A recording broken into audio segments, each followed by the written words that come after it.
Hi guys, so this is going to be a tutorial on how to replace your front right wheel bearing of the I think it's 2010 or 2008. It's a 2008 or 2010 SEAT Ibiza or Ibiza. Now I've already done this and I've done it all, but I'm just I want to walk through what I did and the struggles I went through when doing this. It's taken me about 3 months of buying tools, attempting, running into problems, asking for help, buying more tools, attempting, running into problems, asking for more help. So this will just be kind of a brief overview rundown of how it went for me, and maybe some advice on how to avoid pitfalls, that kind of thing. And I would go through a checklist of all the things that I used, but I'm a bit lazy right now, so if you just bear with me and watch through this video, I'll name them as they come. Okay, so first, I have a hydraulic car jack. I don't recommend scissor lifts because they're not stable. And then I'm working on this in my parents' driveway, and officially you probably shouldn't use a jack on kind of dirt, but it's worked fine for me. Please execute your own caution when doing this. It stops on both of the back wheels, and then also the car in parking brake and in first gear. Okay, so the first step is take off the wheel. First you jack it up, then you take off the wheel, so I'm going to do that now. Now, depending on how old your car is and rusty your car is, which mine is very much so, you may need to use a breaker bar. I used one of these, and on top of that, like a cheater bar. And what I mean by that is you get something like this or a breaker bar, you lock it into your lug nuts, and then you get maybe a big tube of steel piping. I ended up having to use a 2-meter long steel tube, and the help of my dad's force as well, just to get these lug nuts off. So I'm sorry if that's what you have to go to. One piece of advice would be, when you're buying your breaker bar, buy one with a big enough square bit, because the smaller square bits can only take so much force. And if you've got a 2-meter long cheater bar, you might just snap the metal, and I actually did that. So keep that in mind. But funnily enough, something like this, I can't remember what this tool is called, it can have a lot of force through it. You can see this one bent in the process. So yeah, that's the tool you want. So another thing you'll need to take off the wheel bearing is a 36 millimeter 12 point socket. That's the socket that holds in the wheel bearing. So you'll need one of those. So the reason I brought that up is because the next step, or one of the next steps, involves removing the wheel bearing bolt. But before we do that, we need to remove the brake caliper, which would be attached by this screw down here, or this bolt down here. And then there's a bolt down here that you can see hidden in this rubber thing. You might actually have a cover around here that blocks off your other components, but I've bought a really shitty secondhand car, and so it doesn't have it. You may also have a cover going around the wheel base that's supposed to protect the components from getting all rusty, and also you may have a cover going around the bottom of the vehicle here, and I don't either. So that's something worth taking into account, and just looking that it won't take you long to notice whether you do have that or not. Yeah, okay, so you would take this off, pull it off the brake rotor, and you'll have a fastener here that holds on the brake rotor. What happens with so many people's fasteners, unless you've got a pretty new and well-kept car, is they've rusted too much and they've rounded out and they've seized, or the screw is seized, and so when you try and turn it, it just carves into the metal. So what you're gonna have to do is drill it out that's my best advice, because actually the threading in here that it goes through to is the wheel bearing itself, and so you're replacing that now in this stage, so you don't actually need to worry about damaging the threading. Okay, so I would drill that out if you need to, if the fastener doesn't work.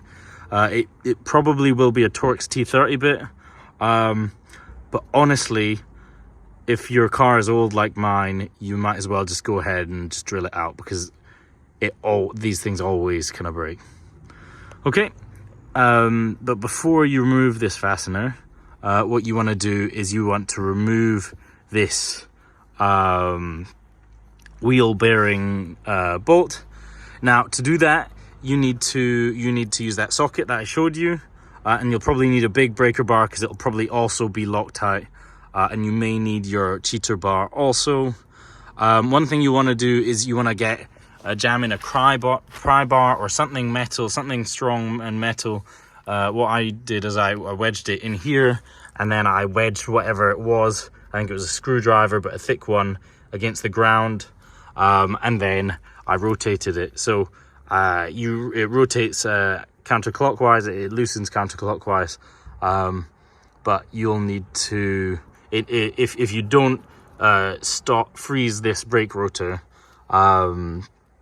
you will, the thing will just spin. You'll just spin the wheel axle, because this can spin. You just have to put enough force through it. Okay, so once that's removed, you'll be faced with something like this.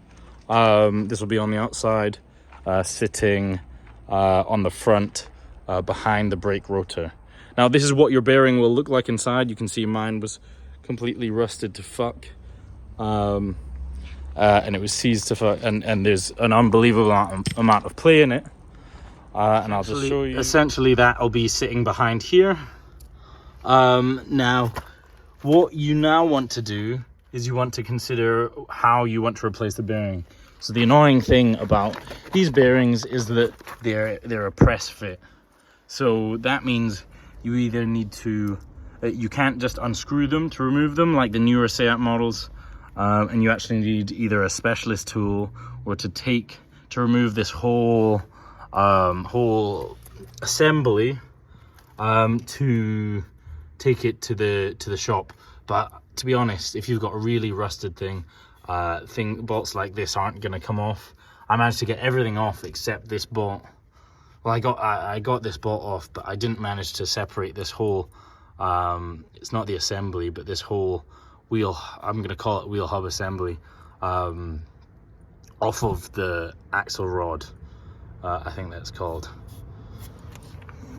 Or it's not the axle rod, it's the suspension rod, something like that. Okay, so you're just going to have to imagine this here, and I know that's not very helpful, but I didn't find any resources on this.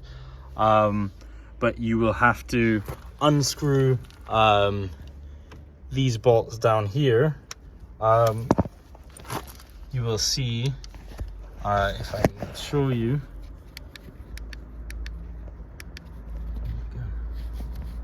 Or not. What the fuck's going on? Okay, yeah, you'll see that these nuts on the bottom, you'll have to undo these, and that's because to replace the bearing, we need to remove the axle from the actual inside of the bearing itself, which is behind here. And it's what is, the axle is what's threaded through and allows the wheel to turn. If you look here, it comes in from this side and through, right here. And it turns the wheel. And it's how your engine powers your wheels, which is cool. So, once you've managed to do that, and that is a big once, because the thing is, all of these nuts and bolts will be seized to fuck if it's an old car. If not, you're lucky. But you'll need to literally just put in enough torque and have a long enough cheater bar and a long enough everything, and eventually these nuts will come loose. They won't. Hopefully they won't tear. I didn't actually run into that, and this is the rustiest car that anyone's ever seen, and I shouldn't have bought it. But that's the side note. Okay, so let's assume that you did get these lower bolts off.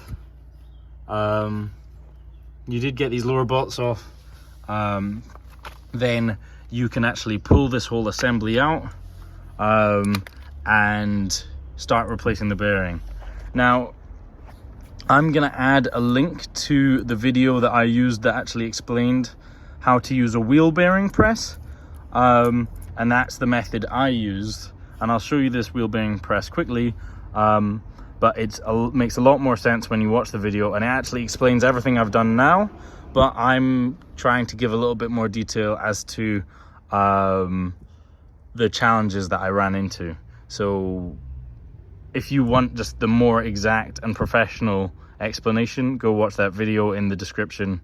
It's definitely worth a watch, and it explains it all essentially. Yeah. Okay, so the last thing you want to do before you press your bearings out is that you need to take out the ABS sensor. Now, that is the thing that I'm actually going in to do right now, because I need to replace it. The ABS sensor is here, and you'll need to undo that bolt. My bolt didn't actually round out, which was nice, but my ABS sensor was stuck, and you won't believe it. So, and despite me using penetrating like WD-40 and trying to wiggle it and everything, if you want specific details on how to remove the ABS sensor, I would watch another video, but I would recommend you wiggle it out, spray WD-40 and just try and twist it and try and remove it. If not, it might snap, and what I would advise there is using a screw to screw into the plastic and then just wheeling it out, sometimes using a blowtorch to melt the plastic, that kind of thing.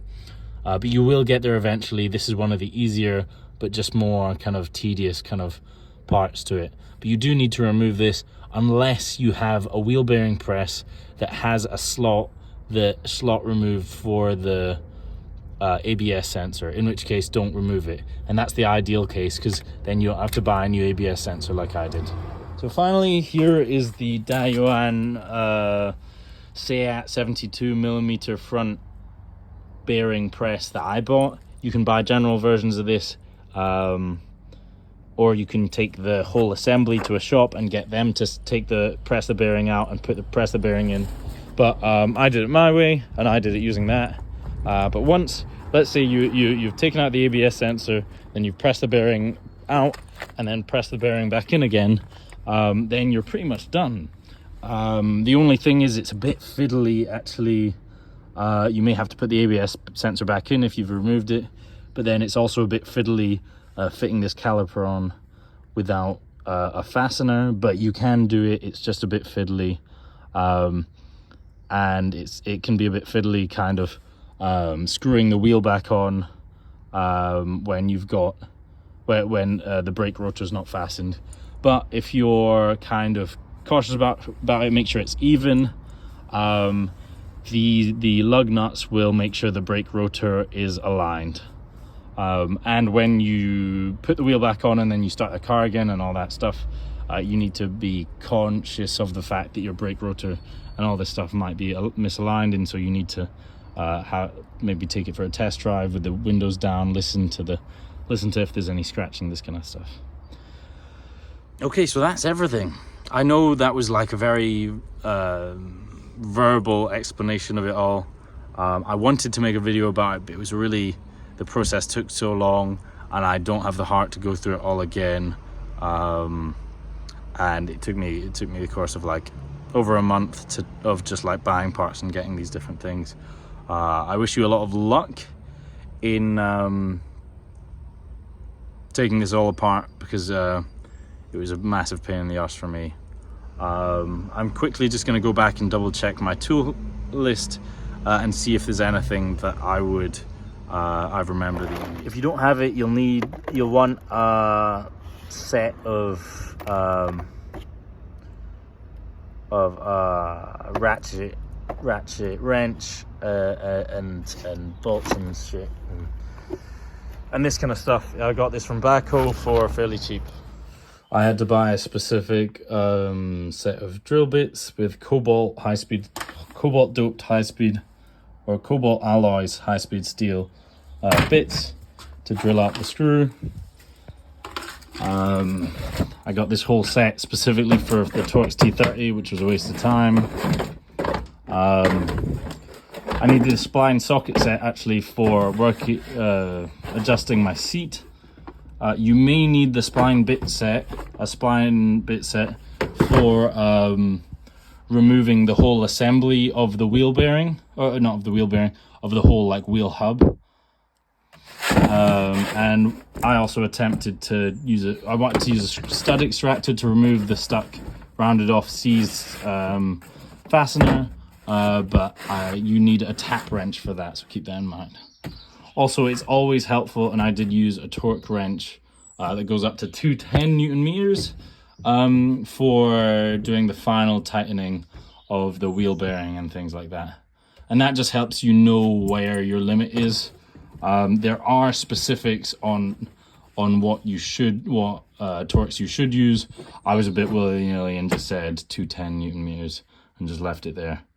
I'm going to leave that up to you to decide, but yeah, I think the general consensus is that there's specifications by the manufacturer, but actually, as long as you just don't ugga-dugga, like put all your force into it, you'll be fine.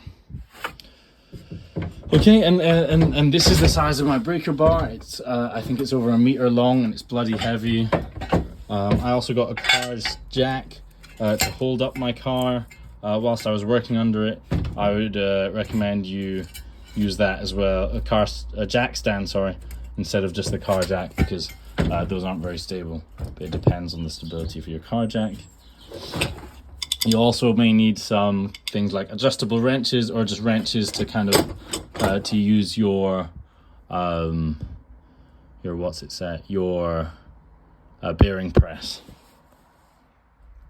And I believe that's it. I had some adapters for my different sized wrenches, and actually I had some deep sockets, because that those nuts on the bottom of the wheel bearing that hold the whole assembly onto the subframe at the bottom, you need I think it's a 15 millimeter deep socket to get through because the thread is really long.